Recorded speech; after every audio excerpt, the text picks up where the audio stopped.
Gus Ipul mengungkapkan ada data rekening penerima bansos yang mengaku berprofesi sebagai anggota DPR, polisi, TNI, PNS, dokter, hingga pegawai BUMN. Hal ini diperoleh berdasarkan hasil koordinasi dengan PPATK. Gus Ipul mengaku akan menelusuri lebih lanjut terkait profesi penerima bansos dan memastikan profesi-profesi tersebut tidak akan mendapatkan bansos lagi. Ya teman-teman sekalian, malam ini saya alhamdulillah tadi bersama dengan Pak Menkyu menghadap Presiden yang didampingi oleh Mensesnek dan Pak Seskap untuk melaporkan program prioritas Bapak Presiden khususnya yang melalui Kementerian Sosial. Yang pertama tentang pemutakhiran DTSen, yang kedua soal sekolah rakyat, dan yang ketiga yang khusus kami laporkan malam ini soal bansos tepat sasaran. Sebagaimana yang diketahui, langkah strategis yang dilakukan oleh Bapak Presiden menuju bansos tepat sasaran adalah dengan menerbitkan Inpres nomor 4 tahun 2025. Inpres ini menyangkut DTSen, Data Tunggal Sosial dan Ekonomi Nasional, yang dikelola oleh BPS. Jadi seluruh data sekarang yang mengelola adalah BPS. Dulu Kementerian Sosial punya data sendiri namanya DTKS, sekarang itu sudah tidak berlaku lagi dan yang berlaku adalah DTSen. Dengan adanya data tunggal sosial ekonomi nasional ini, tentu ada dinamika dalam penyaluran bansos. Ya, dalam penyaluran bansos. Kenapa? Karena di dalam DTSen ini sudah dilakukan perankingan mulai dari desil 1 sampai desil 10. Maka itu kemudian kita berusaha untuk melakukan beberapa hal kaitannya dengan DTSen yang sudah dilakukan verifikasi dan validasi termasuk perankingan oleh BPS. Yang pertama yang kami lakukan adalah melakukan ground check terhadap 12.000 keluarga penerima manfaat. 12 juta keluarga penerima manfaat. Dari hasil ground check yang dilakukan oleh Kementerian Sosial lewat pendamping-pendamping yang kami miliki dengan sumber daya yang dimiliki oleh BPS, ditemukan 1,9 juta yang dinyatakan tidak memenuhi syarat lagi untuk menerima bansos.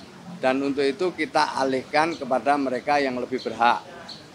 Yang kedua, untuk mengetahui profil rekening penerima bansos, kami atas izin Presiden melangkah dan bekerja sama dengan PPATK. Di sanalah kita menemukan lebih dari 600.000 ya penerima bansos yang terindikasi main judol. Juga ada penerima bansos yang mengaku saat membuat rekening itu sebagai anggota DPRD, anggota anggota DPR, anggota TNI, anggota Polri. Ada juga yang mengaku ya, ini belum tentu benar, sekali lagi, yang mengaku sebagai dokter, pegawai BUMN dan lain sebagainya. Tentu kita lakukan penelusuran khusus yang ditengarai ikut terlibat dalam permainan judol, kita lakukan pendalaman. Dan memang kita menemukan hal yang bisa dikatakan ini mengejutkan kita semua lah. Mungkin karena juga mereka benar-benar main judol, maupun juga mungkin saja dimanfaatkan oleh orang lain. Maka itu kita melakukan usaha untuk melakukan ground check ya. Nanti hasilnya akan kita lihat pada triwulan keempat. Untuk sementara ini tentu bagi yang memang sudah kita ketahui benar-benar bermain judol tidak akan bisa menerima bansos lagi.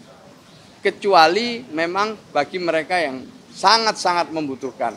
Itu pun harus melakukan reaktivasi, harus melakukan daftar ulang lewat desa, kelurahan, atau lewat aplikasi yang sudah kami siapkan bekerja sama dengan Dinsos setempat.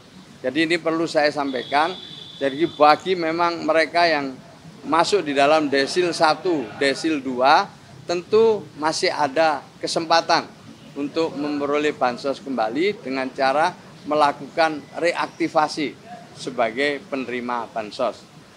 Sementara terhadap profesi-profesi tadi sekarang sudah kita lakukan dan insya Allah juga tidak akan bisa menerima bansos lagi.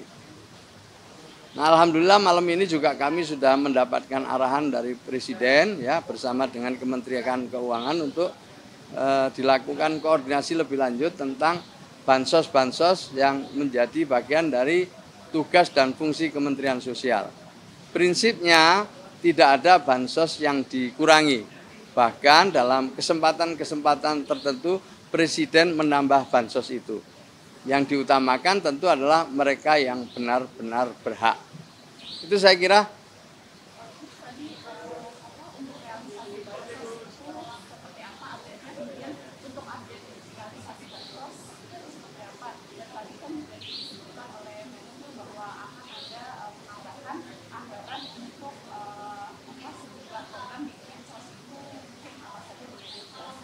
Ya, tentu yang pertama-tama ini ya saya sampaikan dulu bahwa penyaluran alhamdulillah untuk triwulan pertama udah selesai ya 100%.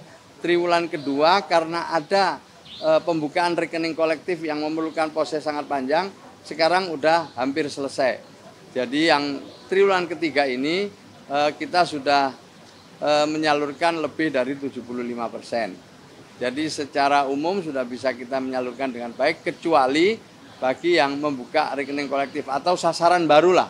Mudahnya itu adalah sasaran penerima manfaat yang baru hasil ground checking atau hasil pemutakhiran.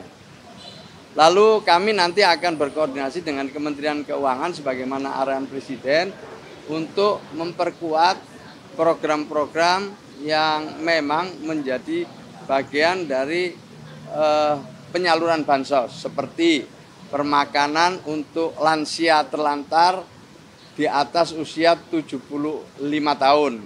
Kita punya program itu juga permakanan untuk 2 kali sehari, sarapan dan makan siang 35.000 penyandang disabilitas. Lalu juga kita punya program pemberdayaan, jadi yang ini juga mendapatkan atensi dari Presiden. Jadi sebagaimana diketahui, kita ingin penerima bansos ini tidak dimotivasi. Kita ingin yang namanya bansos ini difahami sebagai sifatnya sementara, lalu mereka menuju ke pemberdayaan. Bansos itu sementara, pemberdayaan itu selamanya.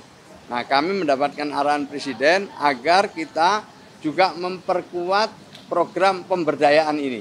Sehingga tiap tahunnya bisa lebih terukur mereka yang graduasi, mereka yang lolos, mereka yang naik kelas.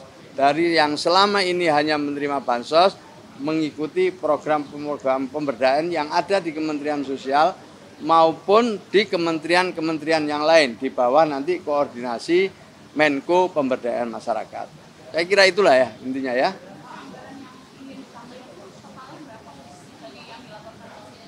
Ya kita belum sampai angka ya, tapi kami mohon arahan dan kami diminta koordinasi dengan Kementerian Keuangan. Terkait pengentasan kemiskinan ekstrim itu kan ada penugasan ke Mensos akan menggayat ke pihak swasta gitu. Itu seperti apa gambarannya? Ya, jadi kan kita sudah punya data ya, by name, by address, sudah ada semua data-datanya dan ini akan kita lakukan kerjasama dengan banyak pihak untuk mengintervensi sesuai kebutuhannya.